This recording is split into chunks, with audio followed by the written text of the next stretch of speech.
Hi, everyone, and welcome to episode 56 of the Sports Tech All Stars. Sorry, what show am I recording? This is the Sports Tech Weekly, STX Weekly show. The All Stars is a podcast. My apologies for the poor introduction. So this is episode 56. We're going to get into the top 5 news stories of the week, and let's jump right in. All right, we're going to start with our top deals as always. An interesting one to kick us off, the update from our good friends at Fit Insider. OURA, the smart ring. If you like it, maybe put a ring on it. I think that's what OURA is telling everybody to do to help you track your sleep normally and a few other activity things. They are going to expand their portfolio of what they're tracking through this investment in a startup called Proxy. What Proxy helps them do is it adds biometric identity tech which syncs with your smartphone to help eliminate a bunch of different products. But what it actually will track is, and this is the words of the OURA CEO, Tom Hale, is to get access to payments, access like in and out of spaces, security, identity, and beyond. This is a clear indicator that OURA wants to expand its portfolio of offerings through its smart ring. Especially payments, I think, has been long coming and expected. There are other products out there in the market which do things, which do a similar thing. But expanding to identity and access, I think, could be an interesting pivot or especially addition. The smart ring wars are heating up. I actually bought a new smartwatch recently just to get more on the Wear OS side of things. I was contemplating buying an OURA ring. I might just get one. There are a couple of other products, Ultrahuman and others that I want to test, but I think I'd like to give this OURA ring a go. All right, so that's story number one. Story number two, bit of a slow news week for funding and in general. I've tried to bring you some fun news, but a slow news week for funding. The second round is a 440K funding for Skillest. Skillest is a video-based coaching platform for golf, for remote coaching. So basically, you record your golf swing or record you playing golf in general. Well, I guess not walking and stuff. So it'd have to be a swing, and send it to a golf coach somewhere and get feedback from it. More than 280 investors participated. It was a crowdfunding campaign run on WeFunder, which I saw was open for quite a while. So maybe it took them some time to close that campaign. But yeah, it seems like they already have a good bunch of coaches on there, coaches who have been in the past working with likes of Tiger Woods, Justin Rose, and so on. All right, so that is Skillest. Our last top funding news of the week was a company that we know pretty well called Playsight. They raised funding. They've announced Apex as the lead of their round. I believe the round has other participants. They also haven't disclosed a figure, at least not details that I'm at capacity to disclose right now. I will say that it's more than Skillest. That much I would probably be able to confirm, but beyond that, I can't, or I cannot do that. But Playsight will take their smart courts to an interesting direction, especially into paddle and pickleball, two really fast-growing racket sports. They're the founders with the investor, to really fast-growing, exciting sports, and to make all these facilities that are expanding into these sports smart. I think is a really powerful opportunity, and full kudos and best of luck to the teams at Playsight and Apex Capital. All right, that is funding news done. A little bit of a fun story here. F1 has an 11th team on the grid for 2023 already, and we're only 5 races. We're already 5 races in, but that team is, of course, head by Brad Pitt in the car.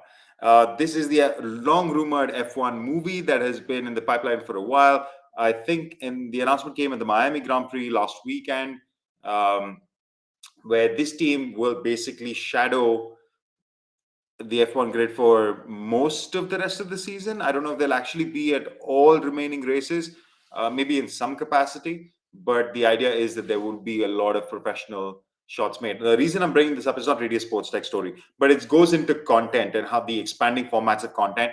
and how Hollywood is trying to get more increasingly realistic. Like if you put an F1 team actually on the grid, they will be participating in the weekends. There is a car that will be taking positions on the grids. This is a car designed by Mercedes F1 team. It is basically a GP2 car with the shell of of an F1 car. So it's an F2 car basically. Um, but working very closely with Mercedes, very closely with Sir Lewis Hamilton, who's very closely involved. And also, I think worth adding that it is by the director Joseph Kosinski, who directed Top Gun Maverick. Now, if you've seen Top Gun Maverick, it was really revolutionary in the way that it was hyper realistic. Like a lot of the shots, most of the shots of the, if not all, I could be mistaken, of the actors in the fighter planes were real. The cameras were mounted on the planes, and they yeah the guys went off to fly and do battle rolls and do all sorts of interesting acrobatics at high G's, and the cameras had to withstand all that pressure as well. So they're going to use that similar technology onto an F1 car, which is not unlike the kind of G's experienced by fighter pilots. So this hyper realism that is being brought into content, I hope this movie is good. I mean, the story is pretty. I had a brief look at the story. I think it's pretty trite. Like you know exactly what's going to happen. Brad Pitt is the veteran F1 who's maybe had some bad time in his career and went away from racing with a dodgy background, and he's brought back to work with this rookie, and there's a bit of rivalry, and they, of course, win at the end in some way. I might have just given the plot away, but I think the hyper realism that's being brought into connecting Hollywood and sports content is an interesting trend, maybe one that we will see in other sports as well. All right, that is the F1's 11th team. Moving swiftly on to ticketing, Sports Illustrated just launched a NFT ticketing platform. Another big move. We saw Ticketmaster, I think it was a few weeks ago that I made this announcement, launch NFT ticketing in a smaller way. I guess it's something that they would still be experimenting with, but good to see that they're experimenting with. SI has launched their own ticketing platform called Box Office. And they are saying basically straight up on their website, stop using Eventbrite, Dice, and Tixer, and partner with Sports Illustrated Tickets for your free and paid events. All new full service event management ticketing platform. Blah blah blah. I think whatever you believe about the wave of web and the issues with NFTs, NFT ticketing is actually a really good use case and one of the low-hanging fruit that I think NFTs can solve to prevent fraud, to ensure authenticity, to have value for the ticket post the event, and not just allow it to disappear. There's a lot of interesting use cases for NFT ticketing, and this is another big name which is really got no background in this. It's a media company, Sports Illustrated, pivoting into NFT ticketing, and maybe this will be something that brings them back into relevance. They've got good partners as well, Consensus, who are the makers, the company behind MetaMask, which is the by default crypto wallet for a lot of users. So also will have wide adoption, I would imagine, if Consensus is pushing Box Office as their ticketing platform.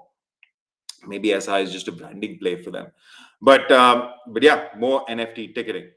All right, that is top story number 3.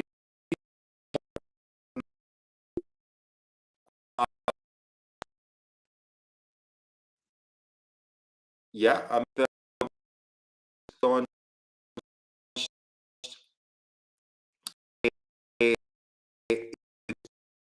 Sportboost for a while. They had a fan experience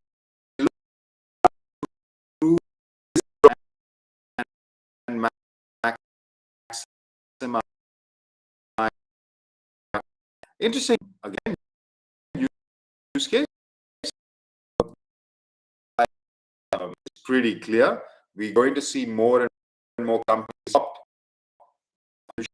that we know, and you're looking for them. What they're going to do is they're going to run a program at a maximum of